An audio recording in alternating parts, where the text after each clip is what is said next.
and gentlemen, our country is falling apart. The nation is in mourning tonight. Our institutions are failing. Crime is out of control. It is our duty to fix it. We are touching on every sector of society. Race, class, and corruption. Nothing is off limit. No holds barred. The Cold Truth with Kim Cole. The power belongs to the people.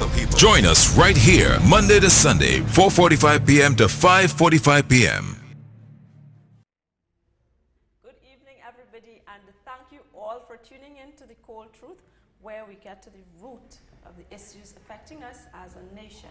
I am Kim Cole, and it's an absolute delight to be with you again on Synergy TV, and we're also streaming live at The Cold Truth on Facebook. A little later on, you will get the opportunity to call into our program, 622-9785 or 628-6093.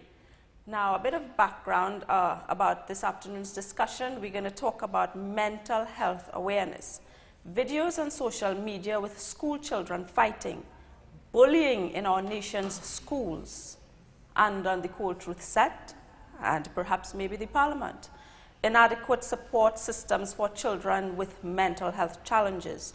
While we are all concerned about the state of crime in our country, I can't help but think, are we breeding future criminals? Are we preventing some of our most vulnerable people from succeeding in society by not addressing these topics? Talking about mental health is still very taboo in Trinidad and Tobago. He mad, she mad, who run away from St. Anne's? We throw these statements around, but many people are really afraid to discuss the presence of mental health disorders in their own families. It is easier to pretend it does not exist. Sadly, by not speaking about the topic, we would be fueling the stigma associated with mental diseases and disorders. The concept behind The Cold Truth, from our opening billboard, our country is falling apart, and we want to get to the root of some of our country's most pressing problems. Today, we have with us clinical psychologist Kelly McFarlane and the president of the Trinidad and Tobago Association of Psychologists, Dr. Margaret Nakit Chatur. Now, Dr. Chatur is a clinical and educational psychologist. She is the director of the MNC Psychological Testing and Counseling Center and a senior lecturer at the University of Trinidad and Tobago. Her professional affiliations are with the Trinidad and Tobago Psychologists, the British Psychological Society, the Dyslexia Association of Trinidad and Tobago, and the Society for Police and Criminal Psychology. Ooh, that's a lot. She conducts psychometric assessments and access arrangements for exams for students with learning disabilities. Her research interest areas include adolescent parenting bereavement and indigenous qualitative methodologies for Caribbean peoples. Before we begin our discussion, I would like to welcome both of you lovely ladies to The Cold Truth. Thank you so much for being part of this afternoon's discussion. Now, before we go further, I would like to share a video with you at home from the Trinidad and Tobago Association of Psychologists.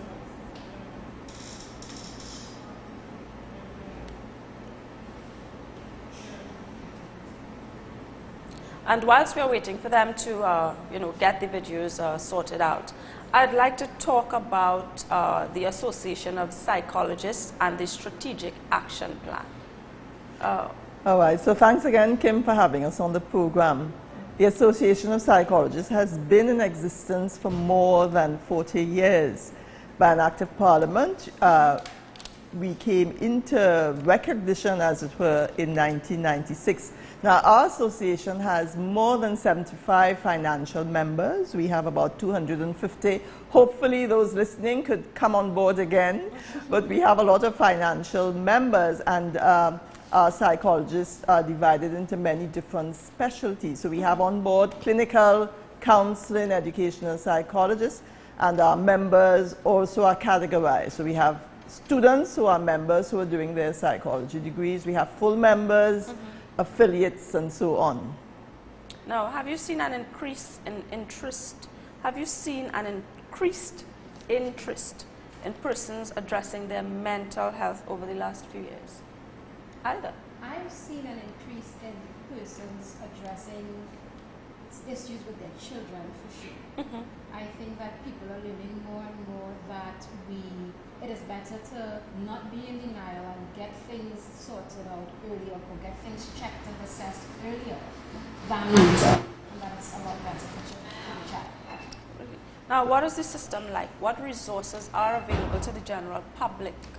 Now, remember, Kim, psychology in Trinidad is something relatively new. Trinidad is an island, and people sort of figure that once you go to somebody to talk about your business, everybody knows. So that was one of the obstacles preventing people from coming in, from accessing psychological service. Now I think it's a bit different because mental health is recognized as a serious issue, both in all of the public sectors, in education, in health, and so. So I think more and more, especially for children and adolescents, we see parents accessing services for this target group. Okay. And this is wonderful news, and you know, it kind of touches on our strategic plan for 2018, the association's strategic plan. Could I talk about a bit about that right now? Oh, right. We plan to host a series of events. We are focused on child and adolescent psychological development. So we are hosting a series of events throughout the year to educate the public about the specific needs of children and adolescents, the specific developmental needs and the specific challenges that children and adolescents face. And also we will be doing some fundraising for a possible trauma center because we would really like to provide free counseling services for children who have experienced some sort of trauma in their life. Right. Have you seen or have you encountered an increase in cases of children referred for psychological assessments? Children who are referred, that's what you're saying? Yes. Yes, again, schools are coming on board, I think, very successfully, and we have to look at the type of services that they are accessing. Many of them access services for psychoeducational assessments, especially for children with learning disabilities. Many of them want accommodations for their children, let's say at the SCA exam or at the CXA exam. So we have parents coming in, and then there are parents, again, who really not sure what's happening with their children. Are they on the autism spectrum? You know, are they ADHD, ADD? So more and more, as social media is informing parents that there are difficulties with children, they are accessing services. And this is a good sign because they're not leaving things just as some fathers have said, you know, boys will grow out of it. They're not leaving things to chance anymore. They're doing interventions, and I think that's a good sign. Now, I would like to take a look at a couple videos. Yes. Are the videos available, guys? Okay. And whilst we wait for the videos again, let's talk about bullying. What would you say accounts for bullying in our nation's schools? Well, what accounts for bullying? Yeah.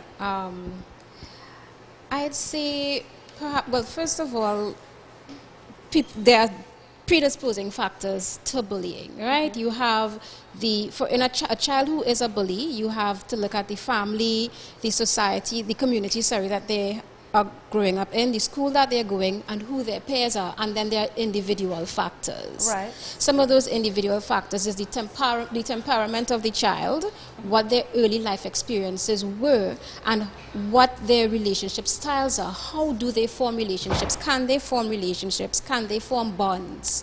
What about the empathy factor? By the time a child is a teenager or an adolescent, bullying doesn't just arise out of nowhere. You're not 15 or 13 and you're suddenly a bully. Because I want to find out exactly what is the root cause Where of it bullying. comes. Yes. There are root signs. Yeah. There are root signs you can see from the time a child is born, actually, you know, in their temperament from birth, 0 to 3 years. You see something in their temperament. They might be difficult to soothe, difficult to feed, and so on. And they may be difficult to deal with toddlers. And then when they start into preschool, they you either have the child that is very aggressive, and the other children don't really want to play with them, and then you have the child who is very sort of docile, and that's usually the victim of future bullies. So we try to look at the way that we deal with these children in terms of, do we use punitive measures to deal with them, or do we teach them how to deal with difficult situations? So I wanted to add that bullying is not a new phenomenon, as you know. This is an issue that has been discussed, I think, ad infinitum. And you're asking what are the root causes, and I think it has always been there. What we're seeing now is that with the advent of social media, because people are videotaping, because people are talking about it, because people are comparing themselves to, let's say, what happens on social media, it's coming into the forefront. Now, we have heard all kinds of comments from ministry officials, especially one who said that, I fought when I was a boy, so it's not a big thing. What I'm saying is that every incident of violence has to be taken seriously. And I think we cannot deal with bullying from an old-fashioned view. This is a new phenomenon. We have things like cyberbullying with the increase of social media, and we have to look at ways of dealing with it now in the present. As I said, this is not a new phenomenon, but I think the discussion and the conversation has to begin again as to what can be done. I just want to mention here that as far back as 2009 and 2011 and 12, the Ministry of Education did a lot of anti-bullying prevention campaigns in schools, Kim. And teachers accessed interventions, and the question is, what has happened from then to now? Why is there so much emphasis now on bullying in schools, as if the child is a social deviant? And I think social media really continues those stereotypes. So what is happening, therefore, is that we begin to look at the child or the young person as out of control, aggressive, and that is a stereotype, I think, that is being given to young people. And when you look at the root causes, there always has to be something. And we always say that if a child is not comfortable at home, if a child cannot express themselves in the home, they will do it at school. If a child is being bullied at home, they can't bully an adult, they can't hit back their parents, but they will react in the school with children who are defenseless. So again, we're looking at home and school situations that may trigger behaviors where children feel powerless in their own intimate situations. And remember, the bully is the victim is a bully, and the person who bullies is also a victim, because all of them lack social skills, all of them lack the ability to relate and to have proper social interaction with each other. And when we, just to pick up on that point, when we continue to focus on the fact that this child is a bad child, let's punish him or her with punitive measures, we miss the real issue. We miss helping that child develop the social skills and the relational skills that he or she needs to actually have a brighter future. Now, I was about to say that, I'm a little bit wary about labeling a child a bully, because that label can stick with a child for the duration of their school attendance. When bullying occurs, or when a bullying incident occurs, you find that parents are usually outraged, and rightly so, demanding more protection and intervention from the schools to prevent the child who bullies from being in proximity with their child. But what alternatives can be implemented? Now, you see, that's the thing. As I said, bullying has been discussed. We need to put bullying on the national agenda, in that if there are no national policies in place, so that, let's say, accountability here, when the child bullies, or when you see all of these videos or children, once you're in a school uniform, you're representing your school. So even if you're not in the school and you're outside and that video is done, it is attached to a particular school. Where's the accountability in the schools? Where's the accountability in the homes for the children who are bullies? And yes, we don't want to label children, but I think we have to look at the core issue here, which is there are no consequences, there is no accountability, and children, now remember, one thing that I've always stressed on, you got to look at the developmental stage of the child, and you have to consider that children want attention. Children want to know that they can get that fame from others by being aggressive. Children want to know that others fear them. That's the stage that they go through. And if we don't take into account those developmental factors, we will then throw, I think parents give in too often. They give up. Our child is aggressive, our child is this. They become fearful of their children. There's no accountability. And many of these children are manipulative. They can manipulate parents. So Absolutely. They do the same thing in the school. Right. Once they see that fear of another child, they say, aha, that's the victim there. Now I could zoom in and I could take from them what I can. So a lot of factors there, Kim, as you're seeing it. Because I mean, my child is very manipulative, but I wouldn't want to, How old is your child? She's 8 years old, but I mean, from inception, she has been very, strong-headed, strong-willed, and I must get what I want kind of type thing. And but does she take advantage? Oh, she's not a bully, but right. I am, you can see that clever enough to know. She's creative. I'm clever enough to know and understand that adults are supposed to be smarter than children. Yeah. But can a child with bullying behavior patterns be counseled and retained so they can be in the school system? Absolutely. They should be counseled and retained so that they could be in the school system. Why should we ostracize them? This is a human life. Mm-hmm. And this is not somebody who has somebody who has a sociopathology whereby they cannot have the empathy parts of their brain turned back on. This is a child who has had a start that did not prepare them for their present. Right. So definitely, and again, I would emphasize that bullying is a relationship issue. Mm-hmm. Teaching that child the appropriate social skills, showing that child care, that at least one person believes in them or would be interested in building a relationship with them. Because remember where I started with the bullying and the yes. child goes to school and they're aggressive. A bully is someone who has faced a lot of rejection growing up. And by the time they reach, let's say, the age 8 to 12, you start hearing, I don't care behavior. Call your mother, I don't care, right? And then, so that the motivation and the caring system in their brain again has gone offline because they're accustomed and they expect people to reject them, beat them, put them in a corner, don't listen to them. So that's why by the time they're an adolescent and they join a gang and so on, the empathy circuits in their brain, now that part is gone, and they get excited being able to hurt somebody else, feeling that power. But yes, they are rehabilitated. I want to add to that though, because you raise an important point there, Kim, that we must consider. Should the child be ostracized? And just like deviant behavior can be categorized into mild, moderate, and severe, I think bullying can too.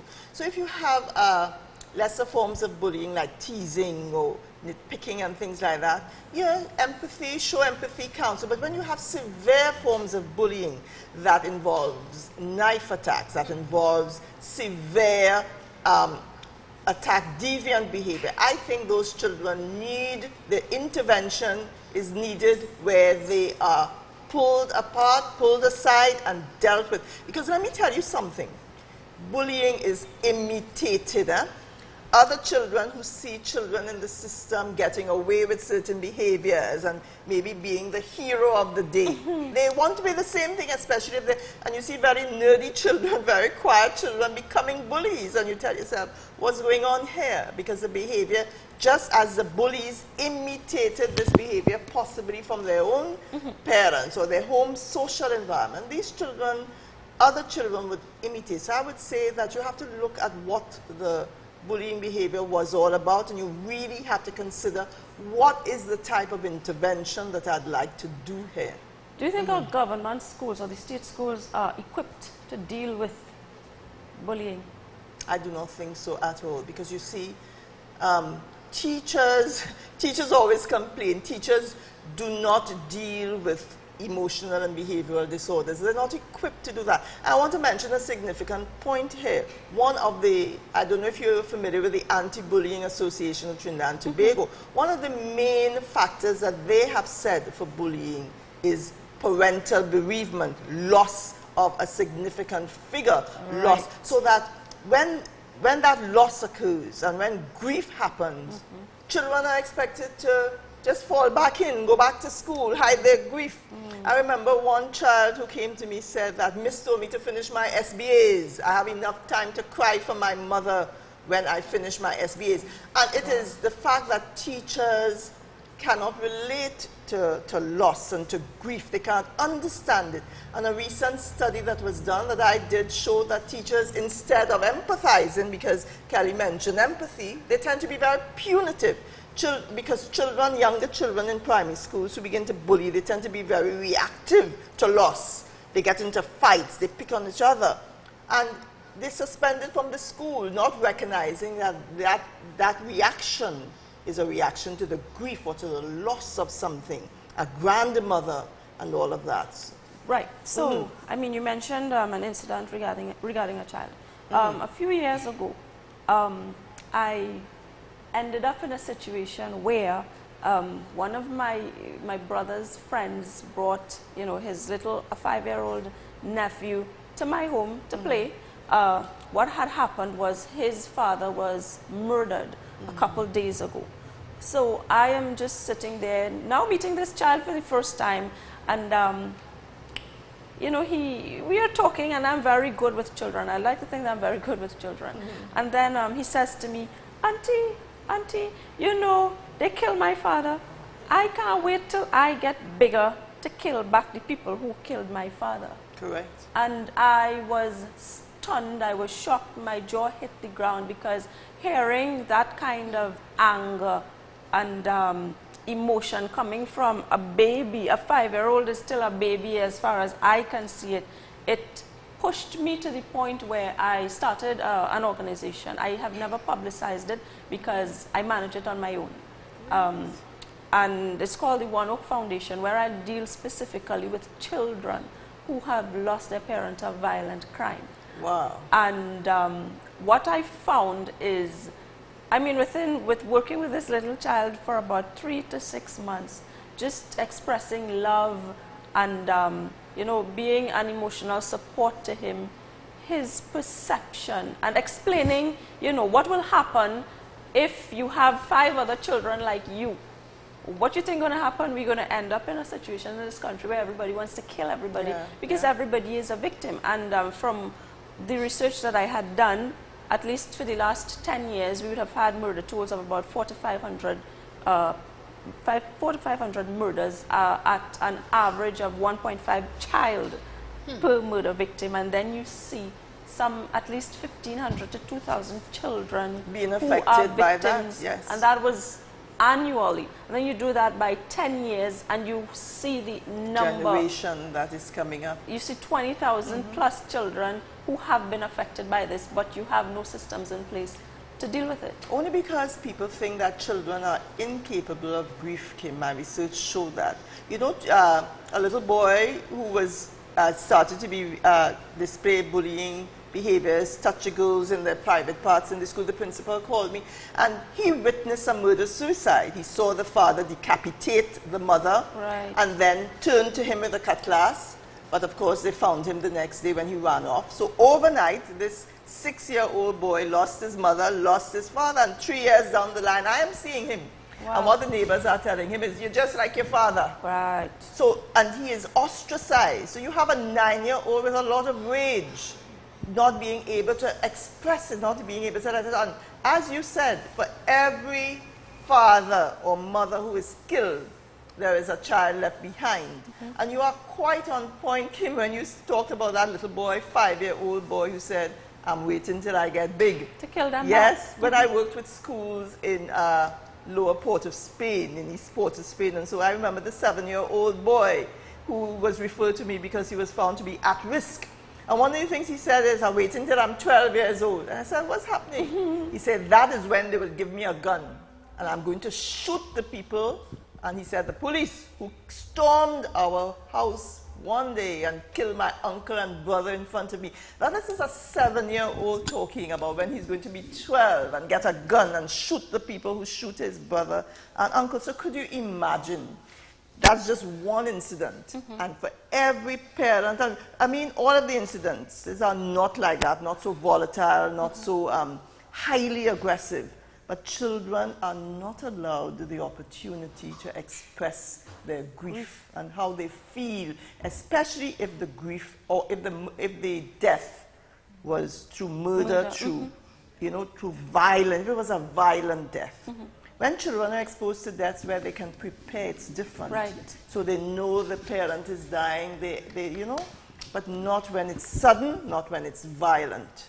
So that again speaks to the importance of early intervention and noticing, being aware of what a child is going through from even young ages. So just like your experience with that little boy, and you seeing the changes, even though he's just 5, 6, 7 right now years old, you can see the change already. What would have happened if he did not have a social support system, or at least one adult who could empathize with him, talk to him, help him develop? And a lot of this is brain-based, but you know, we wouldn't get into that. But really help him develop what needs to be developed emotionally and physically. And our telephone lines, I have to open our telephone lines. Let's get interactive. 622-9785, 628-6093. We welcome all of you, our dedicated viewers, to get involved in this afternoon's discussion. But as we continue, can a child with bullying behavior patterns be, should there be separate accommodation for children identified as having challenges, especially if they have violent tendencies? When you talk about accommodation, to what you're referring? Schools. Like different schools. Yes. So again, as I said, the child who has, let's say, severe behavioral patterns, that intervention is needed. And it has to be a triangular approach, because when you take the child out of the school, he goes back into the home, which may have triggered those behaviors. So there has to be intervention for parents, there has to be intervention for the child, and it's a matter, I think, of addressing those needs, and then they can fit back in. But I do not believe that children with severe emotional and behavioral disorders should be left in a school where it's not attended to, but they should be put. And we have places like that here, in Trinidad. People don't know that there are places where children are taken out of the system. But again, these places are not properly managed by psychologists, by intervention strategists who could really address the issue. It's like a babysitting place. Some of those homes that I know, they're there, they're attended to, but not in the way that would be proactive. And we've got to stop to take a short pause, but when we return, we will continue with this evening's discussion. You are watching The Cold Truth. We'll be right back.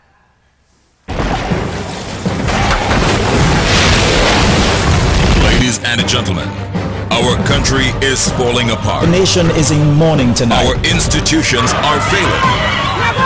Crime is out of control. It is our duty to fix it. We are touching on every sector of society. Race, class, and corruption. Nothing is off limit. No holds barred. The Cold Truth with Kim Cole. The power belongs to the people. Join us right here, Monday to Sunday, 4:45 p.m. to 5:45 p.m.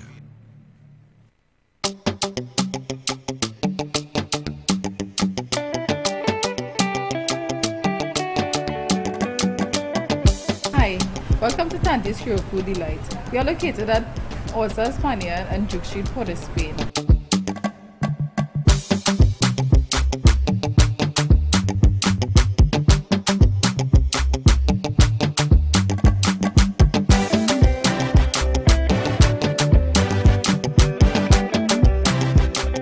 Graduated from THCI, which they call Hotel School at Shagaramas, and I am the owner of this business, and we have daily lunches, which is from Tuesdays to Saturdays.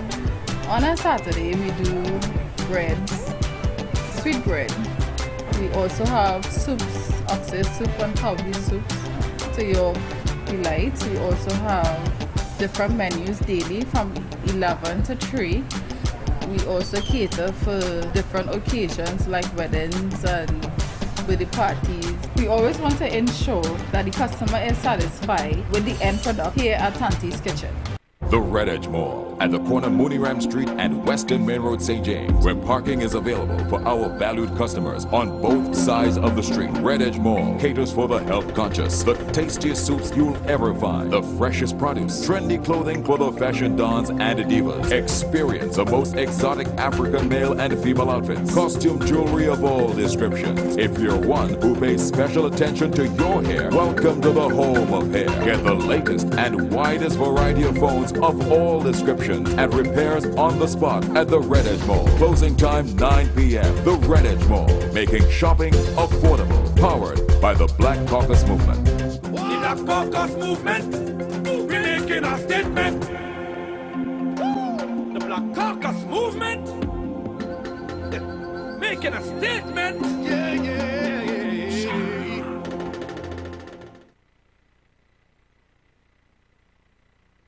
Edge Solution is a brand of hair and skin products that are used to treat different issues. We offer a hair treatment oil that repairs traction, alopecia, and thinning hair and edges. A scalp treatment cream that's used for dandruff, dry scalp, folliculitis, and other funguses that are in the scalp.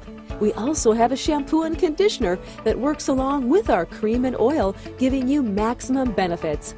Our shampoo is peppermint infused, which helps unclog pores and aid in hair regrowth. We also have a calming skin lotion, which is excellent for psoriasis, eczema, and other skin issues. All our products are all natural and contains no harsh chemicals and are 100% handmade.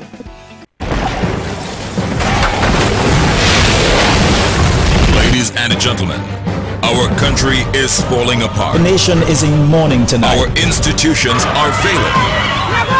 Crime is out of control. It is our duty to fix it. We are touching on every out of control. It is our duty to fix it. We are touching on every sector of society. Race, class, and corruption. Nothing is off limit. No holds barred. The Cold Truth with Kim Cole. The power belongs to the people. Join us right here, Monday to Sunday, 4:45 p.m. to 5:45 p.m.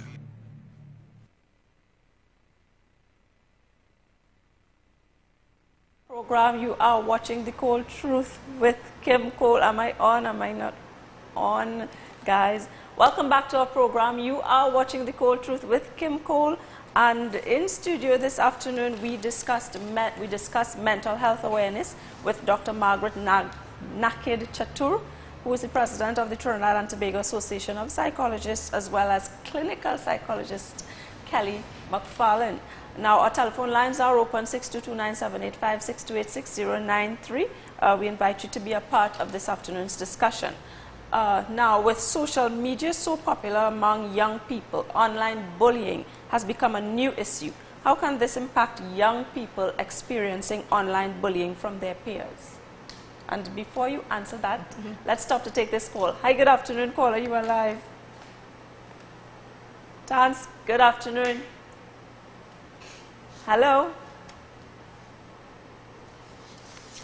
Good evening to our very special Miss Cole and to our two guests, Dr. Chatur and Miss McFarlane. A special good evening. You know, every time I think Miss Cole has hit the button, she comes even better. You know, I've been concerned as an elderly person looking at our children, looking at those hideous playbacks on the TV, what you call it, online.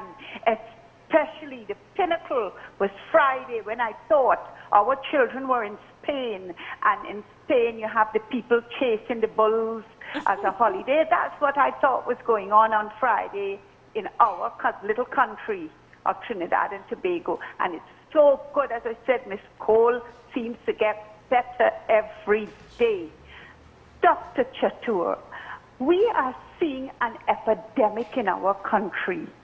And I'm not being political, but every time I see my Minister of Health, he tells me everything is rosy. But it's not rosy. And the times we live in now, don't you think a subject like psychology should be introduced into the schools? Because it's not going to get any better. We have all those murders. It's a small place. These children return to school. And, you know, you might get, when their parents are being buried or what have you, oh, we will provide guidance for them. But for how long? How long? And is it just the children or the wider sector that is involved? These are the questions that you know, I ask. And as I said, I'm so glad every time I turn on and Ms. Cole brings on a subject that is pertinent for all of us. I am now saying, listening to you, we have cookery, we have sewing. We need another subject. Like yesterday, psychology, mental psychology, well-trained in our school. You know, in the bigger country, you have a nurse in every school. So if a child falls, something happens, the nurse is there to tend to you. You go to the nurse's office and so. Why can't we have something like that here where you see that it is needed, it is important, it is for our children's well-being, it's for the next generation? Why can't we see that? I mean, it's out of hand now. And you know what? It is my people that is suffering the most. And I myself see a whole generation in my time going down the drain. And I don't want that. So I am hoping that the who is looking at this program and hearing my little elderly contribution and think, listening to you, Dr. Chatur, listening to you, Ms. McFarlane, and of course my own Ms. Cole, and thinking, you know, that is a good idea. We can save our children.